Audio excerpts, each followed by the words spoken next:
Bonjour, bienvenue dans cette nouvelle vidéo qui est une vidéo adressée aux élèves de 3e pour pouvoir parler des épreuves qui concernent le brevet des collèges. Je sais que actuellement c'est un peu flou et que le gouvernement a parfois l'air d'avoir oublié que les collégiens passent également un examen.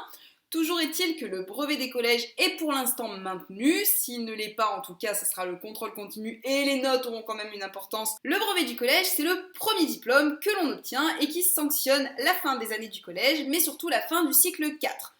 Je ne sais pas si vous êtes au courant, mais en tout cas, lors des dernières réformes qui ont été opérées en 2013, on a décidé de découper la scolarité par cycle, donc cycle 1, cycle 2, cycle 3 et cycle 4, et le brevet des collèges sanctionne donc le cycle 4 que les élèves vont suivre entre la 5e et la 3e. Pour obtenir le DNB, diplôme national du brevet, il faut 800 points. Ces points, comment on les obtient ? On a déjà 400 points qui sont obtenus grâce au contrôle continu, c'est-à-dire grâce à tous les résultats qu'on va obtenir au cours de l'année et qui vont permettre de voir si vous maîtrisez les bases du cycle 4 et donc du socle commun de ce qu'on appelle le socle de compétences. Et vous aurez besoin également de 400 points qui, eux, seront obtenus grâce à 5 épreuves que vous passerez en épreuve finale. L'avantage de ce brevet, comme vous pouvez le constater, et c'est la même chose aujourd'hui avec le bac, c'est que vous avez une partie de vos résultats qui est conditionnée par ce que vous allez faire au cours de l'année. C'est-à-dire que si vous travaillez de manière régulière tout au long de l'année, vous vous assurez normalement la moyenne et donc vous partez déjà avec des points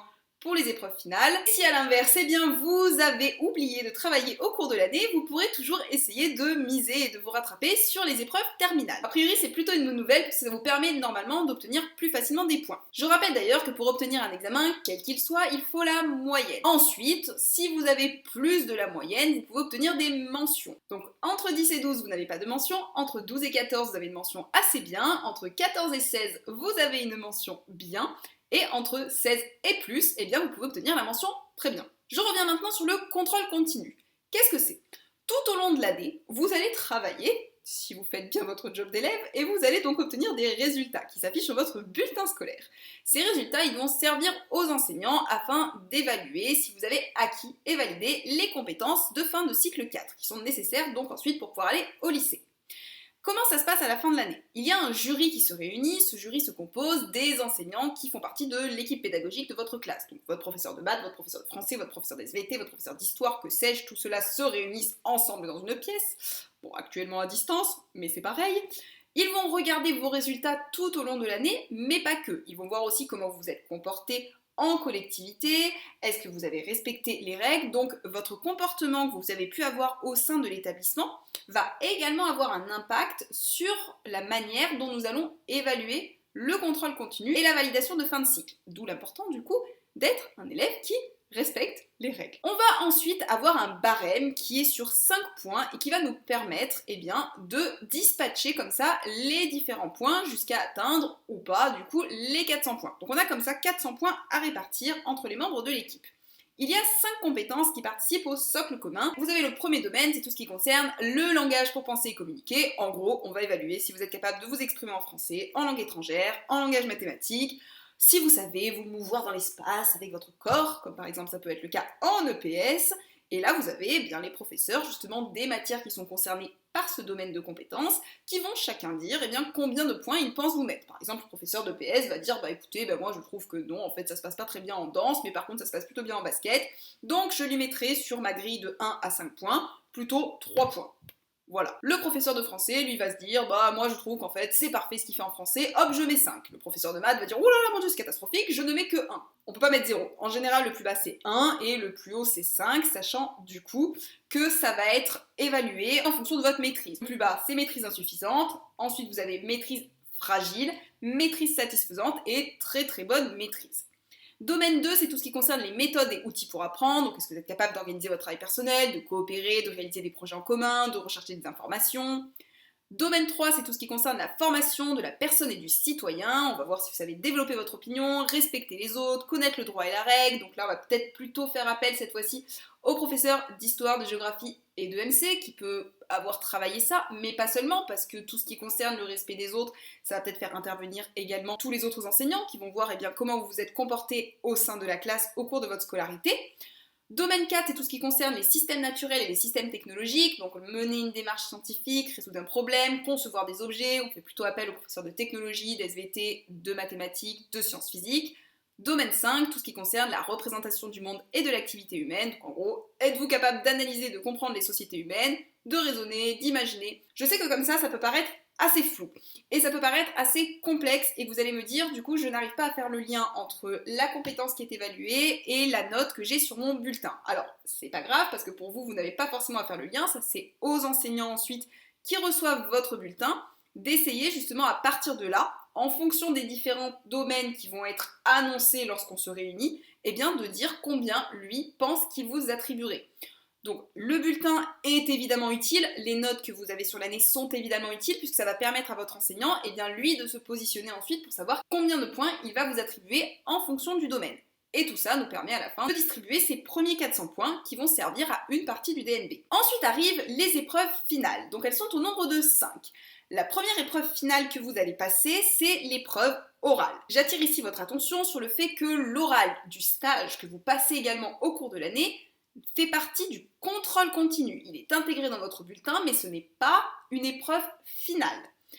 L'épreuve d'oral, c'est l'épreuve donc du DNB qui a lieu en général courant du mois de juin, donc après chaque établissement est libre de poser sa date.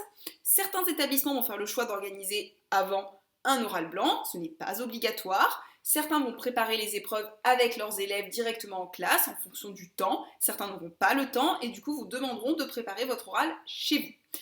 L'épreuve, elle est notée sur 100 points.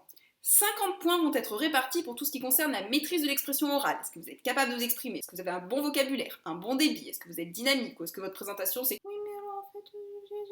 Là par exemple, on va vous demander de parler un peu plus fort. On va regarder également comment vous vous déplacez dans l'espace, si vous utilisez un diaporama, voilà, comment ça se passe au niveau de l'organisation aussi, comment vous êtes habillé aussi également. Je rappelle quand même que pour un examen, on évite de venir en jogging ou avec un jean troué, même si nous sommes d'accord, chacun est libre de s'habiller comme il veut en dehors d'un examen, mais là c'est juste aussi pour renvoyer une bonne image, parce que forcément, l'examinateur va partir avec un a priori. Alors, vous allez me dire, oui, il ne devrait pas en avoir, on est totalement d'accord, mais la personne reste humaine, et voilà, autant envoyer une bonne image et essayer de mettre le plus de chance de votre côté. Vous avez également 50 points qui sont pour tout ce qui concerne du coup la maîtrise du sujet qui va être présenté.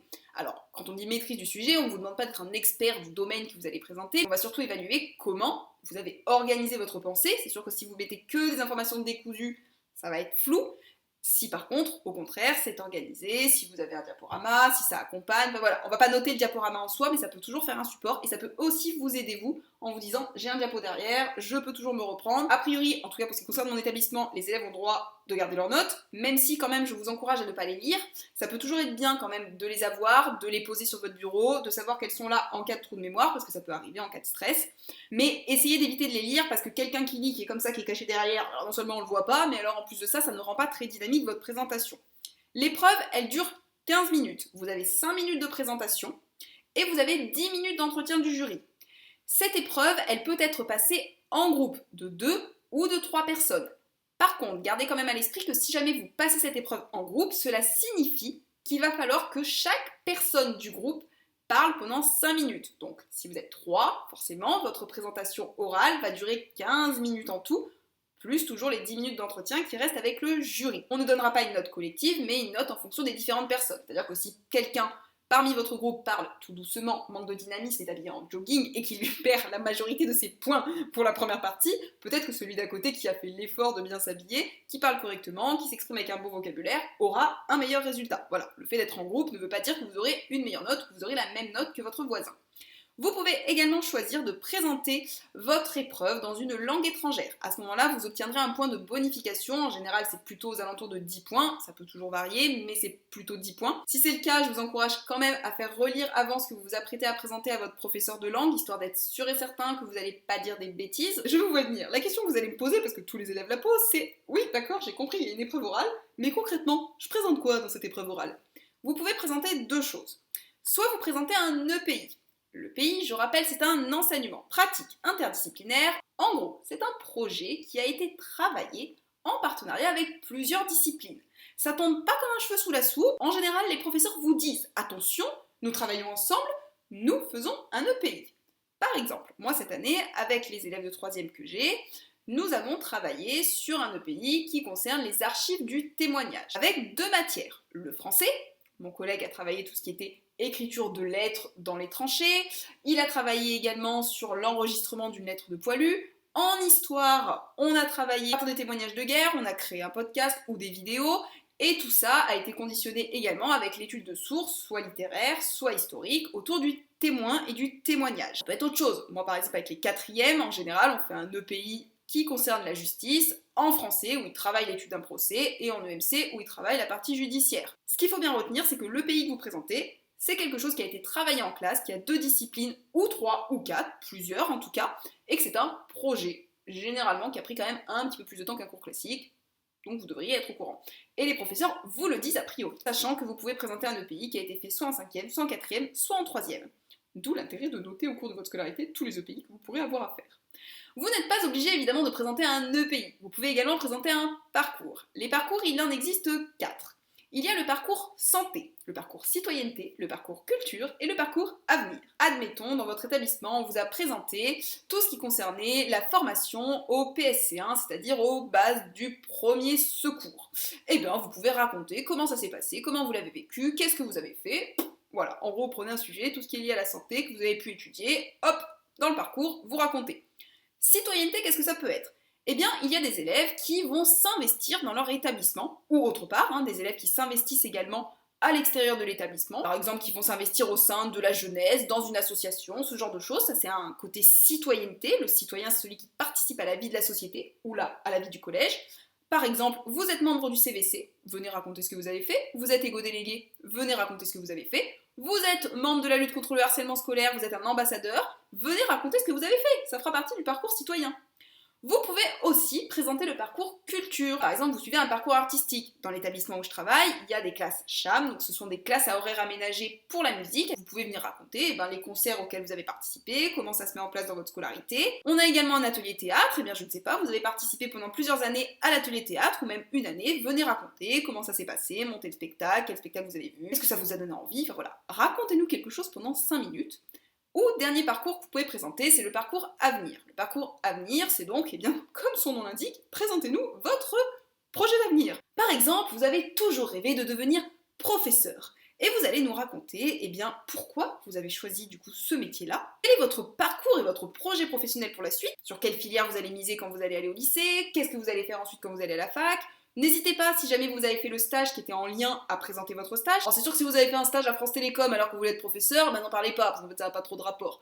Mais si par exemple, vous avez toujours rêvé d'être menuisier, vous avez fait votre stage de 3e dans une menuiserie, expliquez à votre jury pourquoi vous avez voulu être menuisier. Voilà le stage que vous avez fait pour pouvoir confirmer que vous vouliez faire ça. Qu'est-ce que vous allez faire l'année prochaine ? Je vais intégrer un CFA, je vais trouver un patron, je vais faire menuisier. C'est quoi le métier de menuisier ? Voilà, racontez-nous votre parcours d'avenir. Et enfin, les dernières épreuves, ce sont les épreuves écrites. Celles-ci ont lieu à la fin du mois de juin, se déroulent sur 2 jours. La première journée, vous allez passer le matin l'épreuve de français. Elle est sur 100 points. Elle dure 3 heures et se déroule en 3 parties.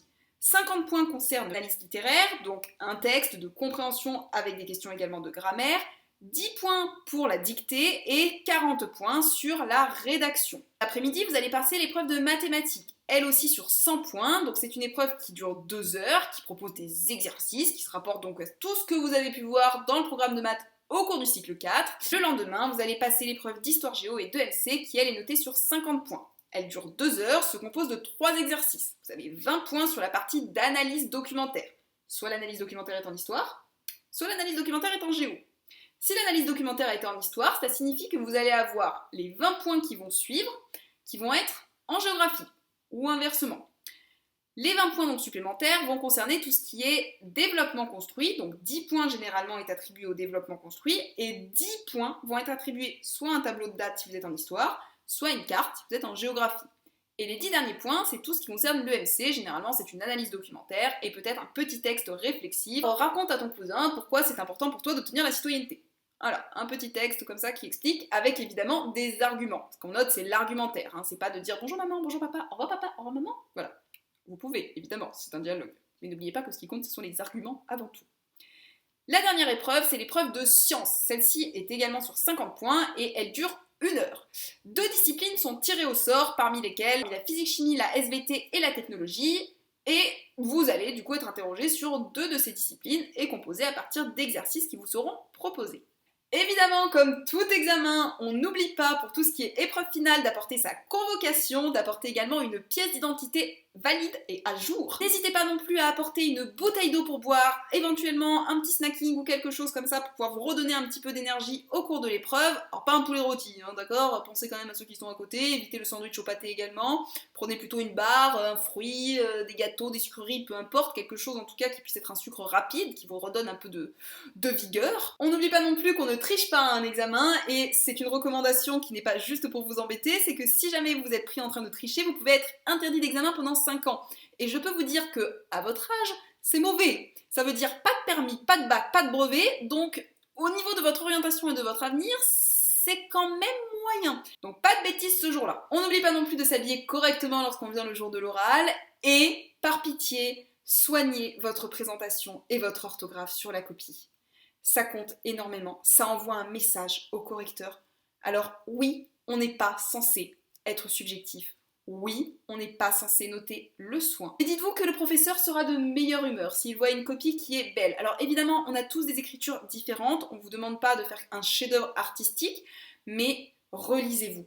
Gardez, s'il vous plaît, 5 minutes à la fin de vos épreuves pour vous relire, pour vérifier les fautes et évitez les grosses ratures. Évitez surtout de donner une mauvaise impression au correcteur ou l'impression que vous n'en aviez absolument rien à faire de l'épreuve et que vous êtes allé le plus vite possible pour vous en débarrasser. Une copie d'examen, c'est une vitrine. C'est ce que vous montrez de ce que vous avez compris et maîtrisé au cours de votre année. Le brevet des collèges, c'est peut-être pas le diplôme le plus important que vous aurez au cours de votre vie, mais c'est le premier que vous passez. Et donc, il est bien évidemment très important. Voilà, j'en ai terminé pour cette vidéo. J'espère que c'est un petit peu plus clair pour vous, que vous avez un petit peu mieux compris comment ça se passait au niveau du brevet national du collège. Je vous remercie pour votre écoute et je vous dis à très bientôt pour un nouvel enregistrement.